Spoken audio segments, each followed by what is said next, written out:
दोपहर के लगभग 2 बजे थे और घर का दरवाज़ा खुला हुआ था। अब इसी दौरान घर में एक व्यक्ति घुसते हैं और वो घुस कर के एक आवाज़ लगाते हैं, लेकिन जो आवाज़ है, उसको सुनने के बाद कोई जवाब ही नहीं देता है। अब व्यक्ति जो होते हैं, वो घर में इधर-उधर घूमने लगते हैं। तब तक उनको कुछ सुनाई देता है और वो उस आवाज़ की तरफ बढ़ते हैं और जैसे-जैसे उस आवाज़ की तरफ बढ़ते जाते हैं, वैसे-वैसे वो आवाज़ तेज़ होती जाती है। जिस कमरे के तरफ से वो आवाज़ आ रही थी, जैसे ही वहाँ पहुँचते हैं, तो जो दरवाज़ा होता है, वो अंदर से लॉक नहीं होता है। उस दरवाजे के पास जाते हैं, दरवाज़ा जैसे ही खोलते हैं, तो जो अंदर का नज़ारा था, वो देख कर के वो शॉक्ड रह जाते हैं। दरअसल अंदर एक लड़की जिसका नाम रीना होता है, वो होती है और रीना के हाथ में फ़ोन होता है और सिर पर हेडफ़ोन लगा होता है और वो कुछ ऐसा कर रही होती है कि जिसको देखने के बाद उसका जो चाचा होता है, जिसका नाम गौतम होता है, वो शर्मा जाता है और उसके पास पहुँचता है और कहता है कि आखिर ये क्या कर रही हो? अब जैसे ही लड़की सुनती है कि आखिर उसके पास कोई आ गया है, तो फिर उसका ध्यान जल्दी से भटकता है और वो फ़ोन को साइड में छुपाती है और खुद को जल्दी से ढक लेती है। दरअसल उसके हाथ में एक बैंगन होता है और उसी के साथ वो छेड़खानी कर रही थी, यानी कि अपने प्राइवेट पार्ट में उसको डाल रही होती है और फ़ोन में उसकी गंदी मूवी चल रही थी।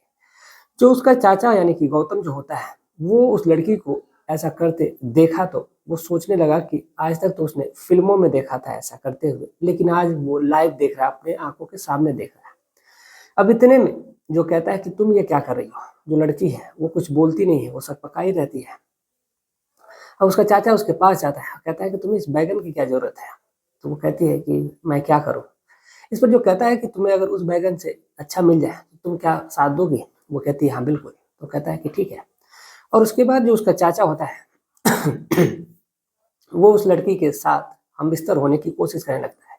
यानी उसके पूरे बदन को चूमने चाटने लगता है और फिर वो बात को आगे जैसे ही बढ़ाने वाला होता है, तब तक जो घर का दरवाज़ा है, उसको कोई खटखटाता है।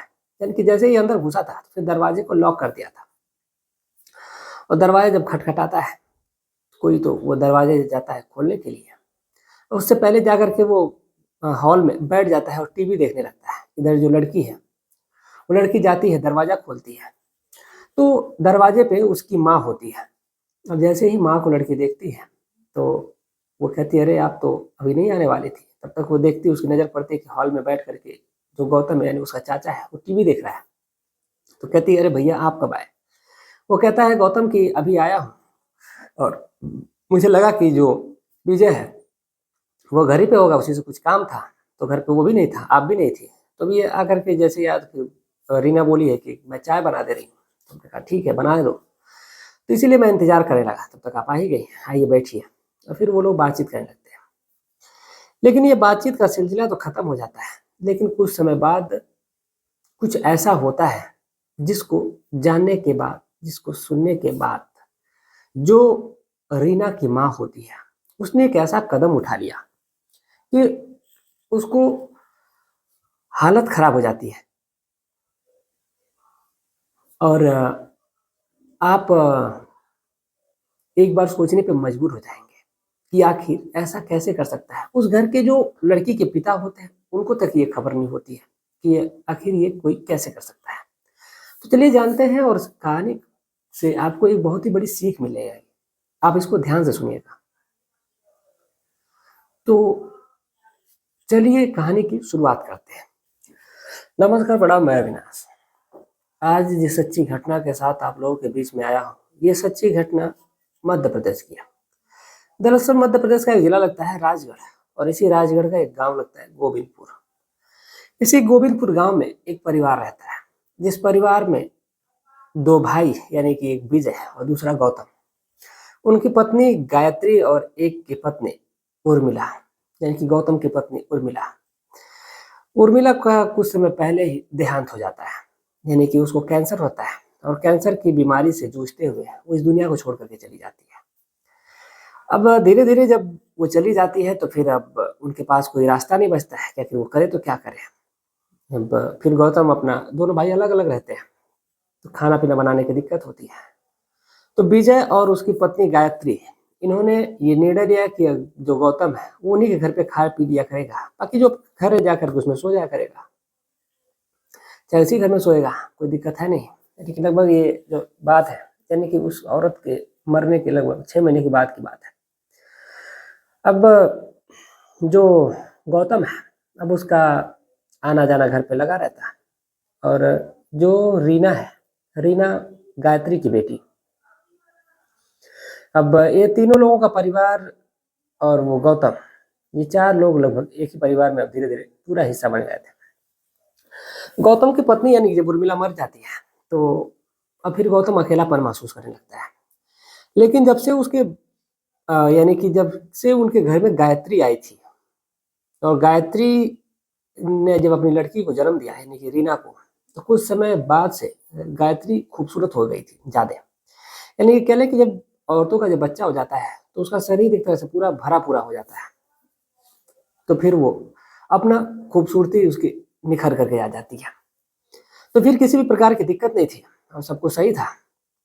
तो जो गायत्री है, और वो इस बात से बिल्कुल अनजान थी, लेकिन गौतम उस पर डोरे डाल रहा था। गायत्री जो थी वो 40 साल की लगभग हो चुकी धीरे धीरे, लेकिन जो उसकी एज थी वो लग नहीं रही थी कि वो 40 साल की है। अब इधर रीना भी बड़ी हो गई थी, रीना भी एकदम मस्त जवान हो गई थी, और रीना को गौतम देखता तो वो भी उत्साहित होता था कभी कभार। अब ऐसे ही ये सिलसिला तो चल रहा था, लेकिन उस रात यानी कि कुछ ऐसा होता है जब हर कोई ये सोचता है कि आखिर ऐसा कैसे हो सकता है। खैर आते हैं कहानी के पूरे एक वाक्यांश जो है उसका तैयार हुआ था, उस पर पूरा फोकस करते हैं। दरअसल एक रोज गौतम जब घर पे पहुंचता है दोपहर के 2 बजे, उस दिन उसको पता होता है प्रॉपर कि घर पे कोई है नहीं। तो जब उसको पता होता है तो वो जैसे जाता है तो घर का दरवाजा पहली बात तो लॉक नहीं होता है, दरवाजा बस सटाया गया था, दरवाजा खुलता है खुल जाता है। घर के अंदर जाता है, लड़की दरवाजा करना बंद करना भूल गई थी, और वो अंदर पॉर्न मूवी देख रही थी, और मूवी के साथ वो अपने प्राइवेट पार्ट में बैगन डाल रही थी, यानी कि अपनी शारीरिक जो जरूरत है उसको पूरी कर रही थी वो। अब इधर जब वो शारीरिक अपनी जरूरत पूरी करती है तो फिर उसको बड़ा ही अच्छा लग रहा था, तब तक गौतम पहुंच जाता है और गौतम उसके साथ अटखेलियां करने लगता है, यानी जैसे कि मैंने आपको बताया स्टार्टिंग में, उसके साथ वो हम बिस्तर होने की कोशिश कर ही रहा था। तब तक दरवाजे की घंटी बज जाती है और दरवाजा खोलना पड़ता है। तो फिर अब इन दोनों के अंदर की जो गर्मी है वो शांति नहीं हो पाती है। अब वो आखिर करे तो क्या करें। अब ये लोग रास्ता ढूंढ रहे थे। एक रोज की बात है कि परिवार वाले अपना खाना पीना बनाए हुए थे सुबह के टाइम में, और वो कहते हैं कि गौतम को फोन करते हैं क्या करके खा ले, तो जो गौतम वो कहता है कि नहीं, करीब लगभग 1 बजे का वक्त होता है। तो जो गौतम कहता है कि नहीं आज भाभी, आज मेरा खाना खाने का मन नहीं था सादा, आज मेरा नॉनवेज खाने का मन था, तो इसलिए मैंने नॉनवेज बनाया। तो एक काम करो कि रीना को भेज दो और वो आकर के रोटी बना दे। तो वो कहती है कि मैं रोटी बना करके भिजवा दे रही हूँ। तो वो कहता है कि नहीं, रोटी वहां से बन करके आएगी फिर ठंडी हो जाएगी, ऐसे वो गर्मा गर्म बनाएगी तो चिकन से खाने में काफी मजा आएगा। तो वो कहती है कि ठीक है, रीना को भेज देती है। रीना जाती है घर पे, रीना अपना किचन में आटा वगैरह सान रही होती है, तब तक जो गौतम है उसके पीछे जा करके उसको पकड़ लेता है। और जो रीना थी, रीना भी यही पूरे मौके की तलाश में आई थी, चलो आज तो गेम बजेगा ही मेरा। अब वो रीना के पूरे कपड़े उतारने लगता है, यानी कि पूरी तरीके से उसको निर्वस्त्र कर देता है, अपने भी कपड़े उतारता है, और उसके बाद मस्त एकदम शारीरिक संबंध बनाते हैं ये लोग। लगभग 1 घंटे तक इन लोगों का सिलसिला चलता है। उसके बाद फिर वो रीना निकलती है, फिर जल्दी जल्दी रोटी बनाती है और गौतम खाता है। फिर उसके बाद रीना जब घर में पहुंचती है तो कहती है कि गायत्री कहती है कि आखिर इतना टाइम क्यों लग गया। तो कहती है चाचा खाने लगे और उसके बाद फिर मैं बातचीत करने लगी, और बातचीत करने में हम लोगों का टाइम कब निकल गया पता ही नहीं चला। तो वो कहती है कि चलो ठीक है। अब ऐसे ही जब भी उनको मौका मिलता तो फिर वो लोग एक दूसरे के साथ शारीरिक संबंध बना लिया करते थे। वैसे ये सिलसिला, ये दौर अब आगे बढ़ने लगता है। लेकिन जैसे ही ये सिलसिला दौर आगे बढ़ता है, लगभग 3 महीने बाद ही पता चलता है कि जो गायत्री की बेटी यानी कि जो रीना है उसके पेट में दर्द हो रहा है। अब वो जैसे उसके पेट में जब दर्द होता है तो फिर उसके समझ में नहीं आता कि आखिर वो करे तो क्या करे। अब इसलिए गायत्री उसको लेकर के हॉस्पिटल जाती है, और हॉस्पिटल में जब डॉक्टर चेक करती है तो वो कहती है कि ये तो माँ बनने वाली है, इसके पेट में बच्चा है 3 महीने का। अब जैसे ही गायत्री ये बात सुनती है, उसके पैरों तले जमीन खिसक जाती है। अब वो अपनी लड़की को पहले तो घर पे ले जाती है और फिर उससे पूछताछ करती है, और बहुत ही जबरदस्त तरीके से उससे पूछताछ करती है कि बताइए तेरे पेट में बच्चा किसका है। तो फिर वो बताती है कि ये बच्चा मेरे पेट में मेरे चाचा गौतम का ही है। अब जैसे ही बात गौतम की आती है तो जो गायत्री है उसके पैरों तले जमीन खिसक जाती है और उसको गुस्सा आता है। तो अब ऐसे ये सिलसिला, ये दौर ये आगे चलने लगता है। अब समझ में नहीं आता करे तो क्या करे। अब इसलिए गायत्री ने एक षड्यंत्र रचा। शाम को जब गौतम खाना खाने आता है तो फिर उसके खाने में वो जहर मिला देती है और वहीं पर ऑन द स्पॉट वो मर जाता है। अब जैसे गौतम मर जाता है तो जो उसका भाई यानी कि विजय था, विजय बाहर गया हुआ था शहर से 2 दिन के लिए। अब मामला बड़ा संगीन हो जाता है। एक तो जहर से वो मरा है, आस पड़ोस के लोग इकट्ठा होते हैं, तो फिर वो लोग किसी ने उसी में पुलिस को फोन कर दिया, लग रहा है कि जहर खाने से मौत हुई है और इसकी घर में ये खाना खाया है। अब जैसे ही इस बात की पुलिस को भनक लगती है, पुलिस मौके पर पहुंचती है और पूछताछ होती है, तो गायत्री ने बिना चीज के उसने ये अपना कबूलनामा कर लिया कि वो उसी ने जहर दिया है और जहर खाने के बाद ये मरा हुआ है। अब जैसे ही पुलिस इस बात को सुनती है, तुरंत गायत्री को अरेस्ट करती है और जेल लेके चली जाती है। जेल तो लेके चली जाती है, लेकिन अब उसके समझ में नहीं आता है कि आखिर वो करे तो क्या करे गायत्री। अब इसीलिए उसने अपना सारा जिम्मा अपने सर पे ले लिया था।